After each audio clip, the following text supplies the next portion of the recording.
আসসালামু আলাইকুম।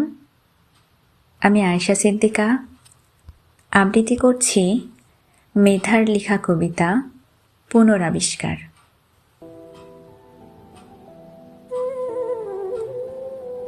হাসপাতালের বিছানায় মিশে যাওয়া হিয়া স্বামী কিংসুককে বলে, আমার পিয়ানোটা কিন্তু ফেলে দিও না আমার অবর্তমানে, শেষ স্মৃতি হিসেবে রেখে দিও। পাশে দাঁড়িয়ে থাকা হিয়া ও কিংসুকের ছেলে অনিরুদ্ধ বাকরুদ্ধ হয়ে যায়। বাড়ি এসে বাবাকে প্রশ্ন করে, পিয়ানোটা মায়ের?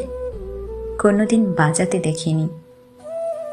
কিংসুক মৃদুস্বরে বলে, বিয়ের আগে বাজাতো শুনেছি, তারপর সংসারের চাপে।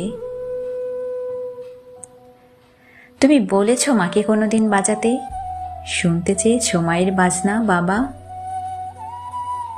তীব্র লজ্জায় কিংসুকের মাথা নিচু হয়ে যায়।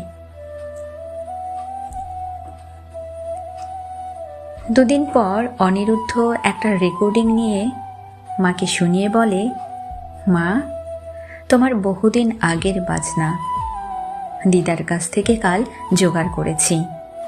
কি মিষ্টি হাত তোমার, তুমি আবার বাজাবে। পিয়ানোটা তোমার জন্য অপেক্ষা করছে, তোমায় সুস্থ হয়ে ফিরতেই হবে। আনন্দে হিয়ার ঠোঁটে ফুটে ওঠে এক চিলতে রোদ্দুরের মতো হাসি। ছেলের হাত ধরে সে বলে, তবে আমি ফিরবই। ভিজিটিং রুমের বাইরে অনিরুদ্ধর বান্ধবী তিয়াস সাক্ষী থাকে এক পুনর্জন্মের। এভাবেই কত মানুষের প্রতিভার আত্মহতি হয় সংসারের অগ্নিকুণ্ডে। যে বাজনা নিজের ভেবে নতুন করে বাজার উৎসাহ ফিরে পেয়েছেন হিয়া, সে বাজনা আসলে তিয়াসের। তাতে কি, এই মুহূর্তে সত্যি শুধু দুই মানুষের ক্ষুদ্র জীবনের ঊর্ধ্বে ওঠা শিল্পী সত্তা আর দায়িত্বের ঘুণ ধরা রোজনা মজায় হারানো ব্যক্তি সত্তার আত্মপ্রকাশ।